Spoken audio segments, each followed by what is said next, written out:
Sud Radio, le coup de cœur des libraires. Valérie Expert, Gérard Collard. Bonjour Gérard. Bonjour madame. Comment ça va? Très bien. Vous êtes d'humeur joyeuse. C'est vrai Ouais, que je sais pas. par les temps qui courent, il vaut mieux. Ouais. Il vaut mieux. Bon, Voilà. il faut mieux. Puis il y a pire que nous. Voilà. Voilà. Et puis comme je dis toujours, on ouvre le robinet le matin, il y a de l'eau qui coule, il y a de l'eau chaude et on peut manger. Donc Voilà. c'est bon. Puis bon, je vais vous parler de notre best-seller. Alors, vous m'avez tellement cassé les pieds pendant 4 semaines parce que je l'oubliais systématiquement et que Parlez bien dans le micro. et comme à que chaque c'est fois. et Ouais. que c'est votre best-seller. Voilà, Ouais, bah, je l'ai amené. C'est hein, vous qui me l'avez proposé, ce livre incontournable et c'est indispensable. Tonnerre un de Prout essentiel. d'Antoine Guillopé de Raymond Badel chez Gauthier Langros. Alors je vais vous le laisser manipuler. Oui. Alors regardez-le en Donc c'est un livre podcast pour enfants, surtout. on précise. Un Tonnerre de Prout. C'est un donc, livre pour enfants. hein. c'est un album. un petit garçon qui va avec son papa et sa maman au zoo. Voilà. Les dessins sont très Très, très rigolos. drôle. Et donc, ils arrivent devant l'éléphant. Et que se passe-t-il devant l'éléphant? Oh, il y a un petit rond. Et voilà. Et l'éléphant pète. Voilà. Et après, ils vont voir les singes. Et qu'est-ce qui se passe? Et les singes. Et celui du papa, alors Voilà. celui du papa, voilà. ça bat toute catégorie. Le papa, et ça marche. Alors, Alors là, les enfants adorent. Moi, je l'ai offert à mon petit-fils et c'est un carton. Le seul problème, c'est que ça se déclenche parfois intempestivement. Alors, je vous racontais, là, j'étais en taxi Oui. et là, le truc, il s'est déclenché tout seul. Donc, j'étais forcé de montrer au monsieur que, voilà, c'était le livre et que c'était pas moi. Mais c'est très, très... Par contre, alors, je vous explique aussi, on a une alarme dans la boutique et le truc, qui peut se déclencher tout seul. Donc, on a une alerte alarme. L'autre fois, ça s'est passé en se disant, mais qu'est-ce que c'est que ce bruit dans votre boutique? Et voilà. C'était Tonnerre de Prout. Bravo à Antoine Guillopé et Ronan Badel. C'est chez Gauthier Langros. C'est un petit livre qui, à partir de 2 ans, je pense, peut faire ça rire. marche. Le Prout, ça marche c'est vraiment de incroyable. 2 ans à 99 ans. C'est très drôle, très très drôle et très sympa. Donc voilà, merci Et Gérard vous pouvez pour vous ce faire la conseil. trilogie avec l'histoire du suppositoire de Absolument. Vizrek et puis le Pissouman qui est un héros. Voilà. Bon, on est très pipi caca. Ouais, nous Voilà. très. On Et alors continue on continue chez les enfants parce que je trouve que là il y a une collection que j'ai adorée, j'ai éclaté de rire. C'était vraiment, elle s'appelle Claire Renaud, elle écrit des romans pour adultes. Et là elle a fait une série. Alors ça s'appelle Les Papis contre-attaquent et Les Mamies attaquent. C'est absolument génial. Le Mamie attaque là, c'est l'histoire d'une. Alors il y a des dessins en plus, c'est très très sympa parce que pour les enfants, c'est à partir de 9-10 ans, 9-10 je ans, pense. ouais. Et il y a beaucoup de dessins, donc ça aère le texte. Voilà, mais c'est hyper drôle. En fait, c'est Donc l'histoire. c'est un groupe de mamies, Lucienne, Henriette et Marceline. Ouais. Et elles ont décidé de faire un braquage. Ouais, et alors, je vous dis pas le braquage, les mamies. Et alors, ça commence parce qu'il y a la petite, il y a la famille, elle est bien. Vous voyez, ils ont pas de faille, ils s'entendent bien, ils sont heureuses. La mamie, elle habite sur le même palier, elle les garde, c'est une sorte de babysitter, ils s'adorent tous.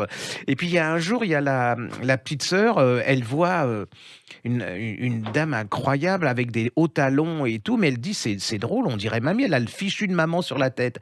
Et la mamie, elle se planque et tout, alors que la mamie, elle est toujours en survêt. Et là, ils vont commencer à faire les détectives et va commencer un truc, mais c'est à mourir de rire, à rire. En plus, ça sent le vécu sur les ados, sur les gosses et tout, et la mamie.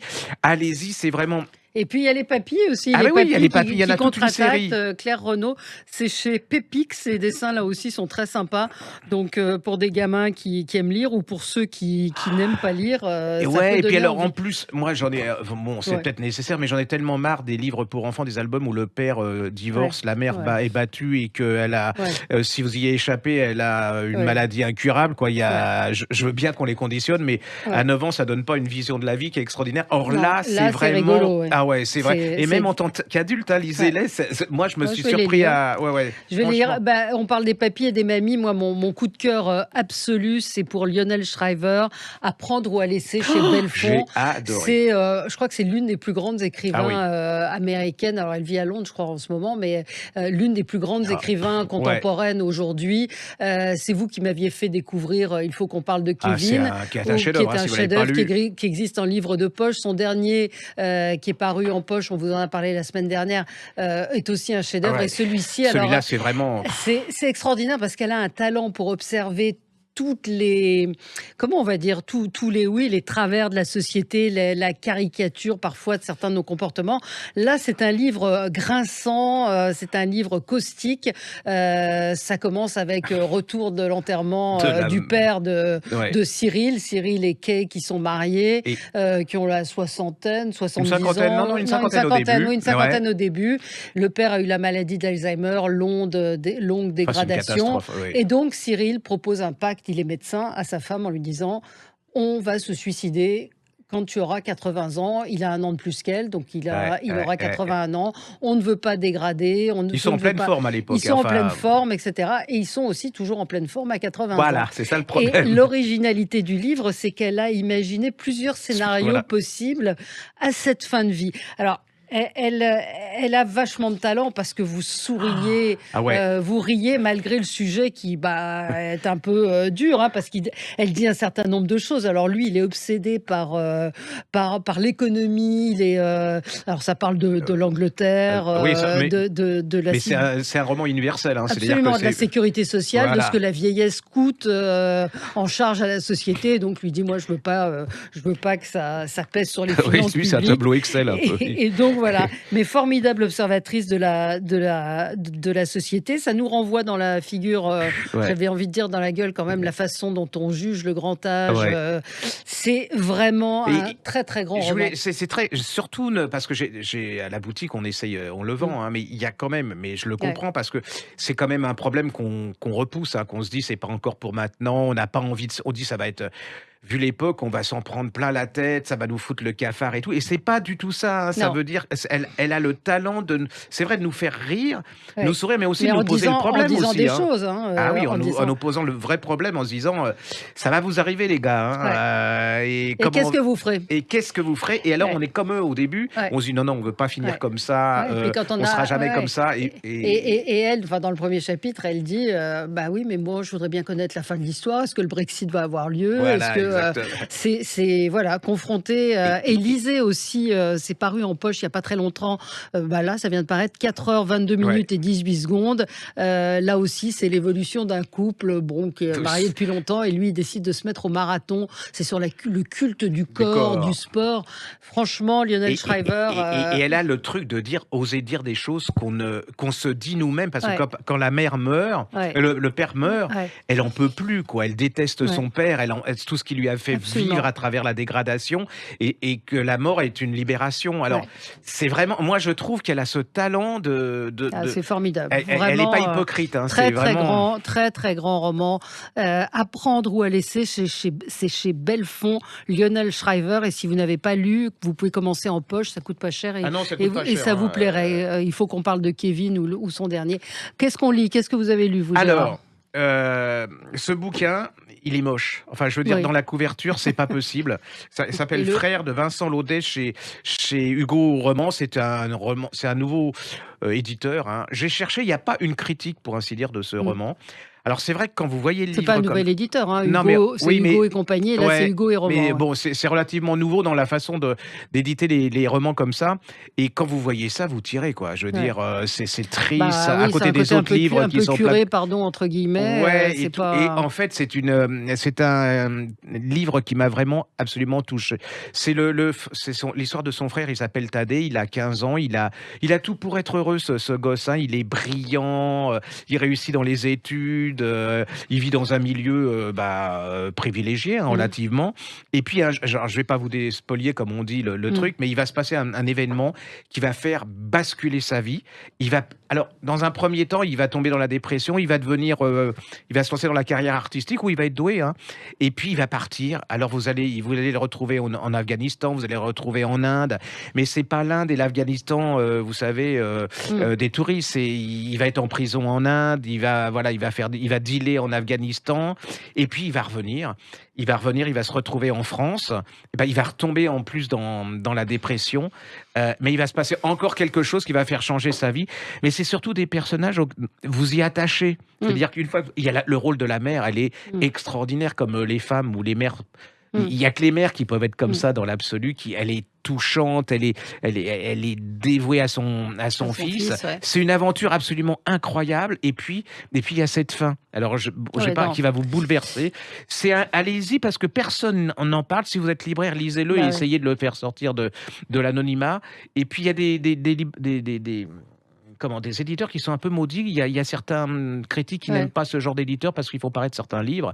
Et ne passez pas à côté parce que c'est vraiment, pour moi, ça a été une des surprises de l'année, quoi. Enfin, c'est grâce à un collaborateur de ma librairie qui m'a fait connaître. Mais quand même, je comprends un peu mieux la couverture en lisant la 4e. C'est l'homme en quête d'une spiritualité face aux réalités. Donc, il y a quelque chose. Il y a quelque chose. Il est confronté à notre société, son désir de justice, enfin d'absolu, de choses comme ça. Mais on comprend un peu mieux la couverture. C'est une très belle aventure humaine et vraiment allez-y et réclamez-le à votre libraire s'il l'a pas. Vous faites-lui lire et vous verrez. Frère de Vincent Laudet, Laudet, et c'est chez Hugo Roman. Et vous n'avez pas envie de quitter les personnages. Une fois que vous êtes dedans, c'est vous me donnez envie de le lire. Voilà. On se retrouve dans un instant. On aura notre libraire fétiche Lydie Zanini avec nous dans un instant. À tout de suite. Sud Radio, le coup de cœur des libraires. Valérie Expert, Gérard Collard. Et une invitée avec nous de Marc, notre libraire fétiche, comme l'a dit Gérard, Lydie Zanini, qu'on est content de retrouver. Lydie Zanini, libraire à Bourg-en-Bresse, la librairie du théâtre. Bonjour à vous, Lydie. Alors, infatigable lectrice, je veux dire liseuse, ça va pas moi, infatigable lectrice, et vous trouvez toujours des pépites. Et cette fois-ci, vous voulez nous parler du dernier livre d'Alexia Strezzi, qui s'appelle Des lendemains qui chantent. Tout à fait. C'est un livre qui m'a émerveillée quand je l'ai lu au mois de novembre. J'étais impatiente de l'avoir en main pour en parler aux clients, aux lecteurs, lectrices, parce que Gérard sera d'accord avec moi. On est libraire pour partager, on est libraire pour parler de ce qu'on a aimé. Et celui-là était un véritable bonheur. La vie de ce petit Elio Léon que l'on va découvrir en 1935 à Paris. Enfin, 1935, il n'est pas petit, mais on va remonter dans son enfance. C'est un pur bonheur. Je vous en dis un peu plus, si vous l'avez pas lu. Un petit peu. Alors, Gérard l'a lu, l'a beaucoup aimé aussi. Moi, je l'ai commencé et je suis dedans, en plein dedans, effectivement, puisque c'est un destin absolument incroyable. Puisque Elio, il naît en 1912. D'une mère qui est morte, en fait. L'avortement. C'est mort la nuit où elle a mis au monde. La scène de l'accouchement est incroyable. Voilà. Et donc, racontez-nous un tout petit peu, ce livre nous emmène... Un tout petit peu, c'est qu'en 1935, il travaille dans un théâtre qui est au bord de la faillite. Et ce jeune homme qui a un second rôle va finalement voler le premier rôle, les applaudissements à celui qui avait le premier rôle. Et tout le monde se dit, mais qu'est-ce que c'est que cette voix? D'où sort-elle? Comment ça se fait? Et une femme qui est là, qui s'occupe absolument de toutes les voix VOX qu'elle peut entendre, elle va s'occuper de lui et va le faire travailler un maximum. Et on va découvrir sa vie donc à sa naissance, puisque le chapitre suivant va être la naissance d'Elio. On va se rendre compte qu'il a consacré sa vie entière à la voix, à la musique. Et on est, mais je dirais, hypnotisé par ce livre. On ne peut pas le lâcher. Je pense que Gérard sera d'accord avec moi. Parce que ce môme, on l'aime. On a envie d'écouter du Verdi à côté, en fond sonore. On a envie d'aller en Italie sur ses pas. On a envie de lui dire, mais écoute, dis-moi quand est-ce que tu te produis à Paris, je vais te voir. On est avec lui, vraiment. Et elle a un vrai talent, Alexia Strezzi, de romancière. C'est une conteuse, c'est une elle raconteuse raconte des histoires. Incroyable. Là aussi, si vous n'avez pas lu ses précédents livres, je crois qu'ils existent. Looping. Là aussi, c'était une histoire absolument incroyable, une histoire de femme. Enfin, elle trouve toujours des histoires formidables. Et celui-ci, Je trouve qu'elle nous prend aux tripes, nous, public féminin, qui aimons bien ce genre d'ouvrage. Moi, je me rends compte que je vais le vendre à des publics aussi bien masculins, parce qu'on ne peut que s'emparer de cette histoire. Absolument. C'est tellement beau. Gérard l'a beaucoup aimé, c'est son côté féminin peut-être. Oui, c'est mon côté. Voilà. Non, mais c'est vrai que très, très, très réussi. Merci beaucoup, Lydie, d'avoir été. Il va s'en emparer, parce qu'il a plus de voix que moi. Non, mais la vôtre porte aussi. Vous êtes. Donc, on est content de vous avoir eu ce matin. Donc, Lydie Zanini qui nous conseille Des lendemains qui chantent de Alexia Strezzi. C'est paru chez Flammarion. Moi, je suis en plein dedans et j'ai effectivement beaucoup de mal à le lâcher. Donc, c'est tout ce qu'on aime en fait. C'est une histoire, un roman, le romanesque là a du sens. C'est le sens premier du terme quand on lit ce livre. Merci à vous, Lydie. À bientôt. À très bientôt. Au revoir. Au revoir. Alors, on continue. Alors c'est très pointu. Hein. George Sand, nouvelle lettre retrouvée. J'adore George. Thierry, moi aussi. J'ai l'intégrale chez Garnier Jaune. Thierry Baudin, c'est un libraire expert en lettres et manuscrits. Moi, j'adore les lettres, j'adore les manuscrits. J'ai toujours un plaisir à aller regarder, consulter. Ouais. Et donc, il a retrouvé. Il avait déjà publié un premier tome de lettres de George Sand. Et là, cette fois-ci, ce sont des lettres qui vont du début de sa vie jusqu'à la fin. Alors, c'est pas un truc que vous lirez page par page. Ce sont des petits billets, souvent. C'est sa façon de s'exprimer, c'est sa curiosité que vous allez retrouver. Et moi, j'adore les lettres parce que vous rentrez dans l'intimité des gens. C'est parfois des petites choses qui ne sont pas, qui paraissent anodines. Bon, il faut connaître un petit peu George Sand, mais ça, c'est une pure merveille. Mais je trouve qu'il y a certaines auteurs, alors je vais me faire des ennemis, leur correspondance, c'est presque leur chef-d'œuvre. Et bon, alors, je suis... mais je suis d'accord avec vous, j'y pensais ce matin en venant, je me disais, mais on nous a dégoûté de George Sand quand on était jeune, en nous faisant lire La Mare au diable, quand on était trop jeune pour comprendre. Il y a des auteurs comme ça. Alors Virginia Woolf, par exemple, sa correspondance, elle est extraordinaire. Et moi, je trouve que je préfère... je suis fou. Quand j'étais gamin, je me suis commandé l'intégrale des lettres de George Sand en Garnier Jaune. Hein. Ça doit faire 25 volumes, je sais plus, je dois être encore à la 10e ou la 12e. Mais c'est passionnant. C'est-à-dire qu'en plus, elle raconte pas elle raconte une époque, c'était une révolutionnaire. Après, elle va devenir popote. Enfin, elle va être déçue par les révolutionnaires et puis elle va s'axer sur l'art et sur la famille. C'est vraiment, c'est une femme incroyable. Quoi, une femme incroyable. Et il y a des lettres donc qui sont envoyées à Barbet d'Aurevilliers, à Nadar. C'est vraiment, faut piocher dedans, regarder pour ceux qui ont aimé George Sand, qui aiment George Sand. Il y a des lettres un petit peu plus longues et c'est une femme qui a une vie d'une richesse absolument incroyable. C'est comme du papier buvard, je trouve. Elle boit son époque. Absolument. Et donc, elle imprime son époque.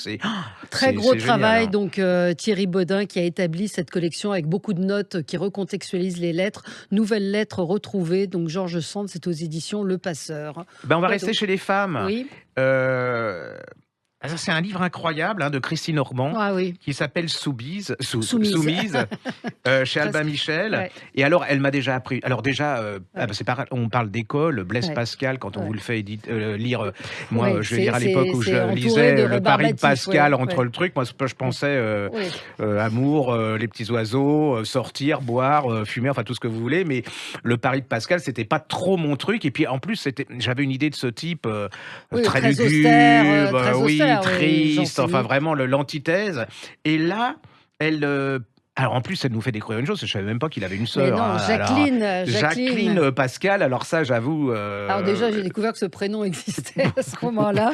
Et oui, c'est quand même incroyable. Et alors, elle nous démythifie complètement la famille Pascal et de Pascal, parce que, alors pour moi, ça devait être des lugubres, des jansénistes, des tristes, et pas du tout. En fait, cette famille, bon, je dirais pas qu'elle était hippie, mais le père, non, mais le père était très ouvert, alors que les femmes et les filles n'étaient pas élevées. Alors déjà, c'est des surdoués, c'est-à-dire que le fils, dès le début, c'est un type absolument incroyable. Il est matheux, et elle est absolument...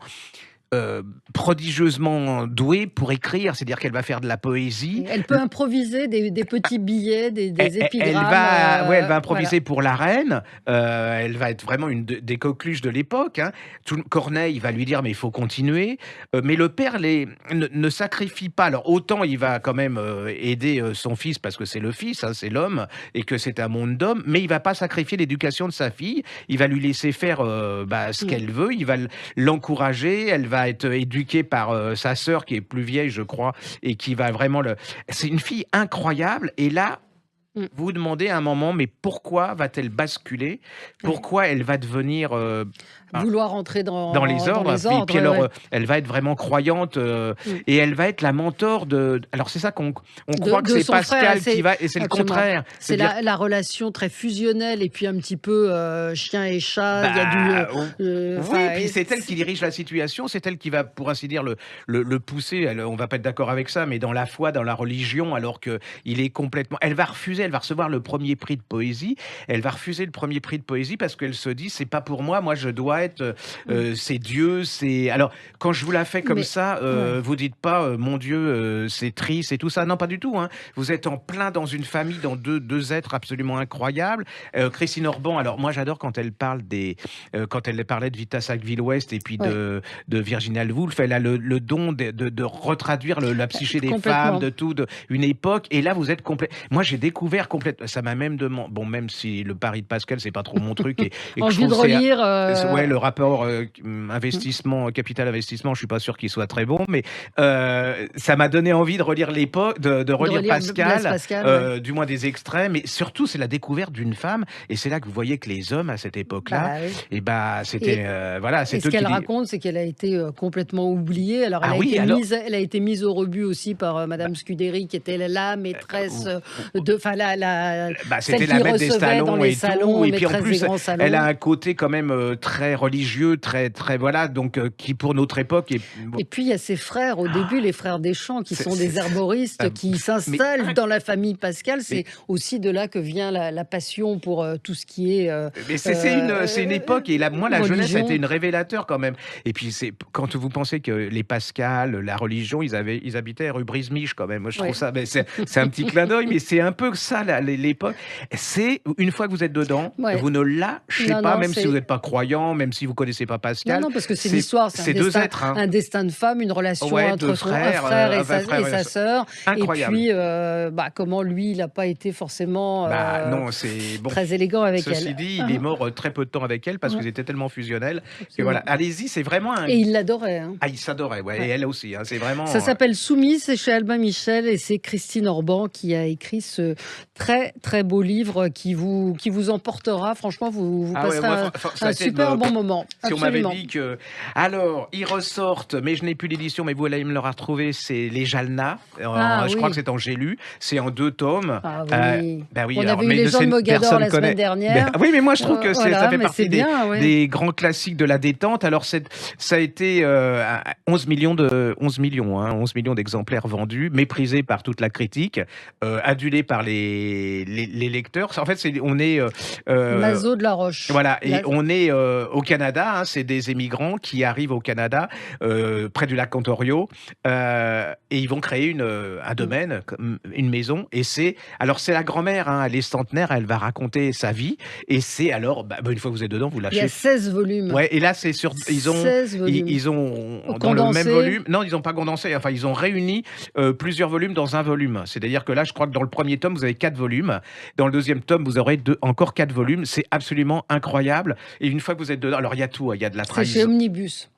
Il y a de la trahison, il y a de l'amour, il y a tout. C'est vivant, c'est le Canada, puis il y a de la nature. Alors là, si vous êtes écolo, là il y a les bêtes, les arbres. Grande saga. Ah ouais, c'est vraiment. Il n'y avait pas eu une série télé Si, il y a Les Jalna, il y a une série. Mais si vous aimez par exemple la saga des Forsyth, vous allez adorer. C'est un peu la version canadienne des Forsyth. Je fais un raccourci, mais c'est absolument ça.